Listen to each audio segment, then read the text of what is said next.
senhor presidente, senhoras senadoras, senhores senadores.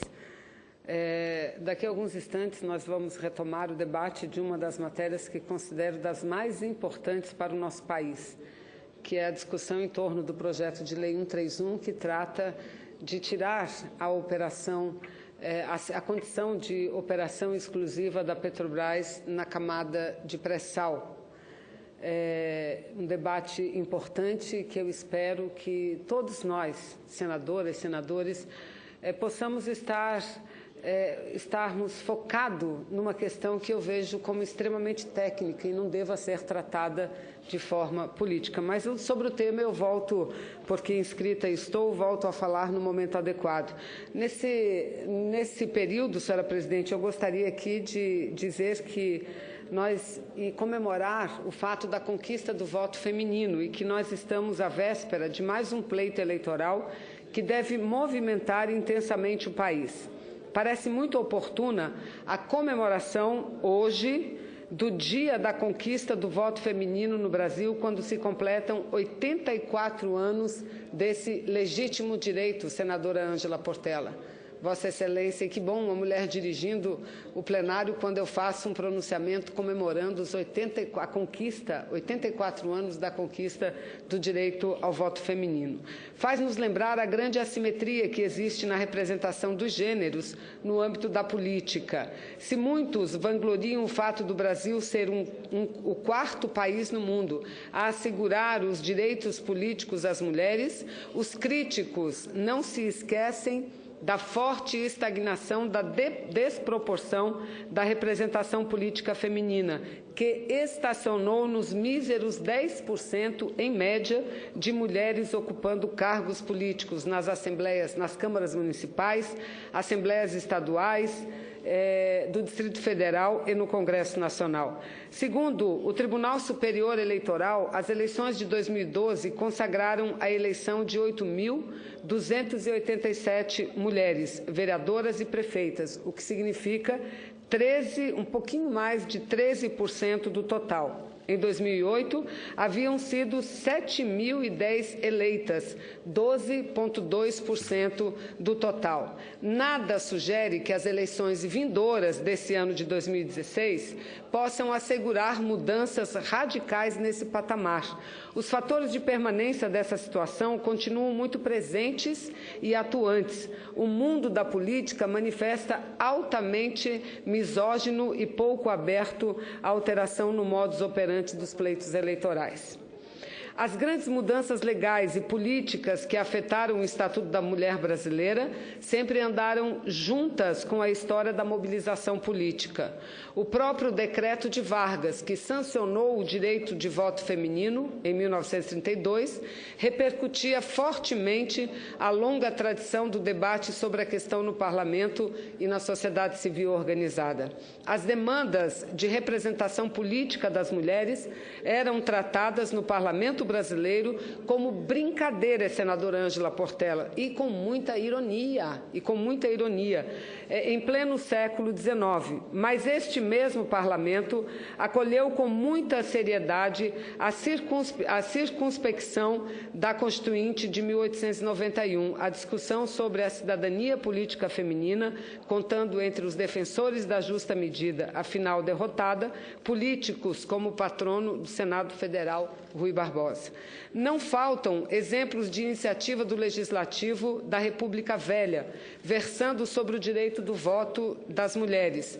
Muitas ativistas destacaram-se na campanha em favor do voto feminino, testemunhando que a decisão estava com o apoio geral de quase todos os brasileiros. A assinatura do famoso decreto 21.076, de 1932, que assegurou o direito das mulheres em escolher seus representantes, espelha, portanto, uma decisão política fortemente compartilhada por toda a sociedade brasileira. Assim, senhoras e senhores senadores, para romper os grilhões que nos prendem à subrepresentação política feminina, o patamar dos 10%, talvez seja necessária uma nova comunhão política nacional.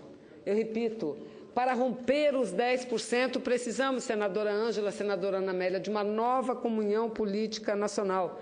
Eu disse à senadora Ana Amélia que ia me restringir ao que está escrito, mas não posso deixar de falar que ontem, quando recebíamos a vice-presidente da Argentina, presidente do Senado que é, e vice-presidente do país, uma parlamentar já de longa tradição, eu perguntei a ela. Estávamos de mulheres lá, somente eu e a senadora Marta Suplicy, com vários homens, colegas, companheiros, senadores, que ela dissesse qual o percentual de mulheres no parlamento da Argentina e quando houve essa mudança, esse salto importante e significativo. E ela nos falava a todos, que foi na época do presidente Alfonsín, com uma reforma política, que saíram de um patamar de 10%, tal qual temos no Brasil hoje, para 37% aproximadamente, o que tem lá.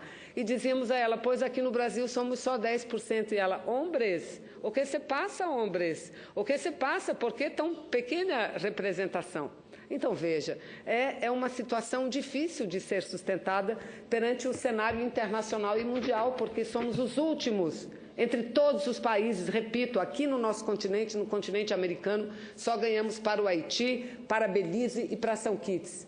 Todos os outros países têm muito mais mulheres no parlamento do que nós no Brasil. Considero oportuno lembrar, no contexto desta comemoração, a proposta de emenda à Constituição, que aqui no Senado teve o número de 98 e foi aprovada pela maioria dos senhores senadores, a quem agradecemos profundamente, e que na Câmara dos Deputados tomou o número 134 de 2005, que é a PEC que estabelece uma cota muito pequena, 10% iniciando na primeira eleição, com 12% e 16%. Mas para a gente é importante porque é significativa, porque coloca o debate da participação de gênero, ou seja, da mulher no parlamento, no centro de todas as atenções. A PEC 134, senhora presidente, ela vem, eu repito, como esse fator para todas nós. Sabemos que há uma polêmica entre o movimento feminista brasileiro em relação a essa PEC, porque muitas das mulheres, e eu participei recentemente de uma reunião do Conselho Nacional dos Direitos de Política para as Mulheres, e muitas delas, das conselheiras, criticaram a nossa proposta, dizendo que ela é muito acanhada, que ela depõe contra a luta feminista. O que eu acho que depõe contra a luta feminista é esse percentual pequeno que ocupamos. E dizia a elas que esse é o início. A nossa proposta não era essa. A nossa proposta, estávamos na mesma reunião que definiu senadoras e deputadas, era um projeto de 30%. 30% para iniciar e, paulatinamente, deveríamos chegar na equidade, ou seja, 50% de mulheres e 50% de homens. Mas quem aprova, quem vota, quem aprecia essa matéria é o Congresso Nacional, cujas cadeiras, 90% são preenchidas por homens. Então, essa é uma negociação importante. E que é importante que se aprove para dar início a um debate que precisa ser aprofundado. Para nós também, melhor seria que fizéssemos como fez a Argentina e como faz a maior parte dos países desenvolvidos do mundo. As candidaturas vêm de listas construídas através da democracia interna dos partidos. Então, são listas fechadas com alternância de gênero. É assim na maior parte dos países do mundo. Mas o Brasil não está maduro, o parlamento não está maduro para aceitar essa proposta no âmbito da reforma política. Então, nos restou um único caminho, que foi o caminho da cota. Eu estou falando do período de liderança, mas se a presidente me permitir, eu concedo a parte a Vossa Excelência, nobre senador. Senador Hélio. Ok, nobre senadora Vanessa Graziotin.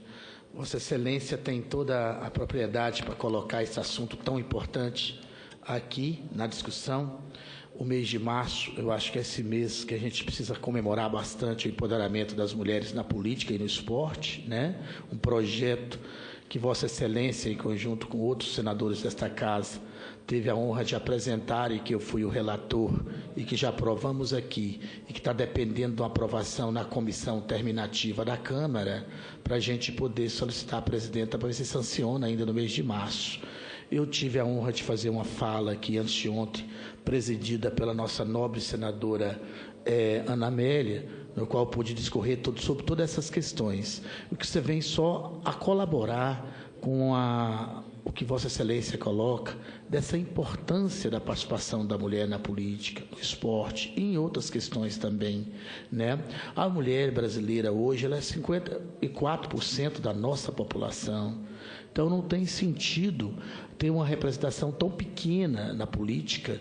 Então, nesse momento, inclusive, que se prepara vários partidos recebendo filiação no Brasil afora para candidatura a prefeito, a vereador, né? Seria muito importante que as mulheres atentassem para a necessidade de se filiarem e concorrerem nas convenções e serem candidatas com condição realmente de bem representar as nossas queridas companheiras que têm até jornada tripla, dupla, porque, né? Então é muita coisa aí que precisa estar bem representada no parlamento. Eu apoiei essa PEC que Vossa Excelência coloca, né? E apoio todos esses projetos. Em nome do Partido da Mulher Brasileira, eu só fiz essa colaboração aqui no sentido de aplaudir o que Vossa Excelência coloca e dizer, claro, que tem o nosso total e integral apoio. Muito obrigado. Eu agradeço muito e sei que Vossa Excelência não apenas faz do seu apoio palavras, mas atos e gestos concretos. Isso é muito importante, senador Hélio José. Muito obrigada.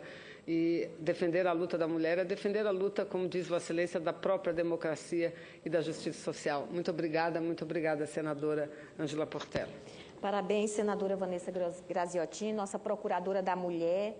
Parabéns também a toda a bancada feminina da Câmara e do Senado, que luta para mudar esse quadro de subrepresentação da mulher no parlamento brasileiro.